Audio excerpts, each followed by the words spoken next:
Yang ini namanya Putri Bukes, pengantin baru jadi batu. Kisahnya ini pengantin baru dari kampung Nosar sebelah danau. Mau ngantar suami dia ke Bangjorong, Kabupaten Bandar Meriah. Jadi orang tuanya berpesan sama si Putri, kalau pergi kamu tempat suamimu di jalan janganlah menoleh ke belakang. Kebetulan di luar sana datang hujan badai petir angin kencang. Berlindunglah dia ke dalam gua sebesar ini.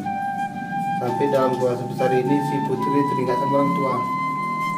Kayak mana orang tuaku di sebelah karena udah ada bencana di luar. Menolehlah dia ke belakang. Udah berhenti hujan, rombongan keluar ke sana. Si Putri tidak ada keluar. Dicariinlah dia ke dalam gua sebesar ini. Jumpa di sini, berdiri, lalu dipegang. Udah keras jadi batu.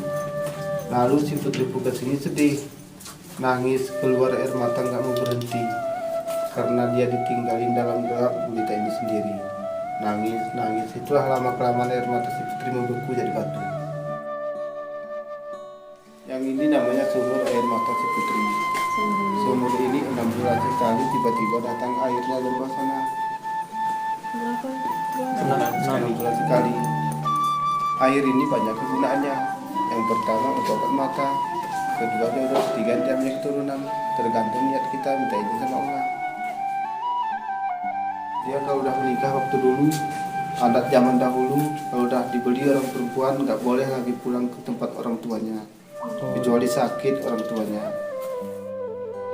Terowongan ini tembus ke Bandar Meriah. Si Putri Bukes melewatinya dia ke Bandar Meriah tempat suaminya. Waktu dulu terowongan ini lebarnya sama seperti yang kita lewati dari bawah ke atas. Jadi lama kelamaan air ini membeku jadi batu.